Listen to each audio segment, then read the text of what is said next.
النظام هذا يساعد أنه يخسر الدهون بكميات هائلة جدا بدون الاحتياج إلى الرياضة. وكرر، لخسارة الدهون وليس الوزن. الوزن ما يهمنا الدهون. فأحسن نظام لخسارة الدهون هو نظام الكارنيفور. حرق الدهون راح يكون بأعلى صورة وأحلى صورة. الأشخاص الضعاف بنية راح يلاحظون بناء عضلي أو تكون عضلي حتى في حال غياب التمرين. في أي نشاط ممكن الشخص يقوم به راح يبنون عضلات ممكن أن تساعدهم في التحول من صورة ضعيفة هزيلة إلى شخص طبيعي يحتوي جسمه على الكتلة العضلية الكافية لأنه يبدي في حياته بصورة طبيعية. وممكن أنه من بعد هذا يحب يدخل الرياضة حتى تبني أكثر. تعود على هذا النظام من ناحية عقلية وسيكولوجية في الجسم. تنسون موضوع الكربوهيدرات والسكريات. الطاقة راح تلاحظون أنه من تقعدون من النوم إلى حد ما تنامون الطاقة ثابتة. الطاقة ما تصعد وتنزل عندكم من بعد ما تاكلون تحسون بالنحول والكسل. لا، ممكن حتى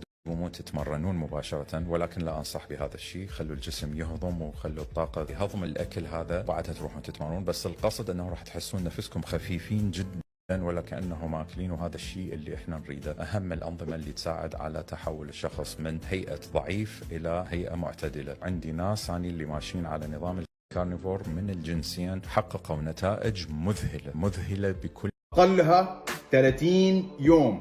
التزم 30 يوم. اتخذت قرار بداية حمية الكارنيفور ولكن مش عارف كيف تبدأ. مش عارف شو عدد وجباتك، مش عارف شو بدك تفطر، شو بدك تتغدى، شو بدك تتعشى. هل بدك تحسب سعرات حرارية؟ هل بدك تحسب عدد وجبات في يومك؟ لازم تعرف انه شرط الكارنيفور الوحيد هو ان تأكل فقط المنتجات الحيوانية ومشتقاتها. هذا شرطك الوحيد. فوجبات يومك تتكون من اي منتج حيواني ومشتقاته. فمثلا شو بدك تفطر؟ بيض مشتق من حيوان.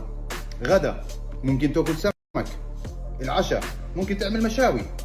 وانت لك حرية الاختيار، ولكن بشرط انه يكون منتج حيواني او مشتق من هذا المنتج الحيواني. وكبرها بتكبر وصغرها بتصغر. التزامك واصرارك على اتباع الحمية راح يجيب نتائج، ولكن الحمية مش سحر، ولكن اذا التزمت فيها راح تكون. تخيلين انكم ممكن تنحفوا 10 كيلو بالشهر فقط وانتم عم تاكلوا لحمه ودجاج وبيض ودهون وسمك مقلي ودجاج مقلي ولحمه مقليه وبيض مقلي وكل هي القصص، ومع ذلك بتنحفوا ما يعادل 10 كيلو بالشهر صافي دهون. ليك وانتم ما بينزل عضلات، ما بينزل منكم اول اسبوع بس بينزل شوية سوائل اللي مخزنة بالجسم لأنه بيطردها، وبعد كل كيلو بينزل على الميزان هو صافي دهون فقط. يعني هذا الدايت سحر سحر سحر.